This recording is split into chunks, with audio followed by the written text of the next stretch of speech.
LED, which stands for light emitting diode. When we apply a power supply into LED, then it lights up. Everyone know that.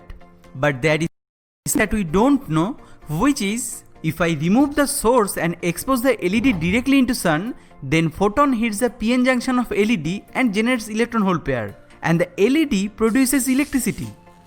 So if I expose thousands of LEDs into sun, does it really charge my smartphone? LED comes in various sizes, also in various colors. So it is quite challenging to choose the right LED for this purpose.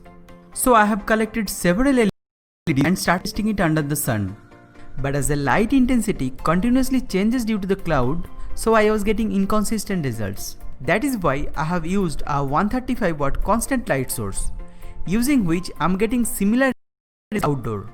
So I tested those LEDs one by one and made two bar graphs, one for generated voltage and another one for generated current. I am quite surprised to see the result. I thought the transparent white LED will produce more energy, but surprisingly it produces the least amount of energy, whereas this yellow one gives the maximum output.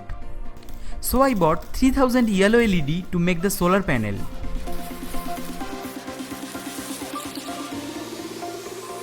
One yellow LED generates around 1.6 volt. So my plan is to connect 3 LEDs in series to get around 5 volt and connect the rest of the LEDs in parallel to increase the current.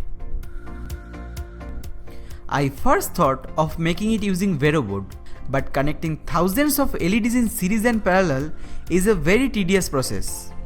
Then my friend PCBWay told me that they will be more than happy to sponsor this project. So I quickly made a circuit and ordered it into their website.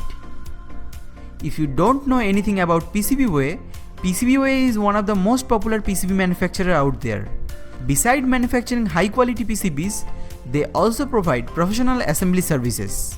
If you need any PCB for your project, feel free to try out those services. After getting the PCB, I immediately started soldering.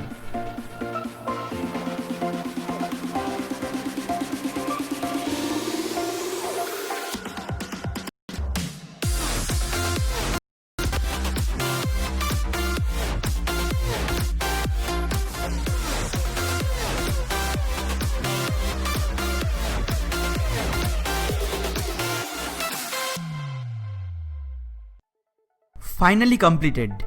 That took me roughly 3 days to solder. Now let's connect them and check if everything is fine or not.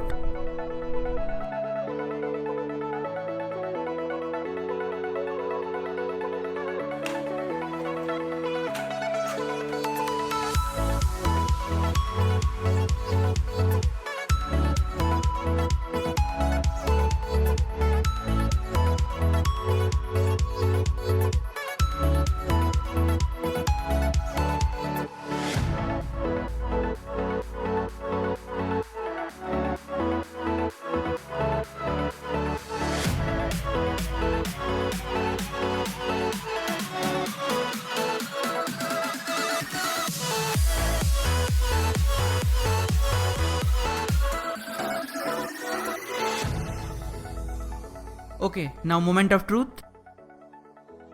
We are getting around 5 volt. So far so good. And short circuit current is around 86 milliamp, which is not that much great, but I can store the energy into the battery and use that later to power a light or a low powered fan.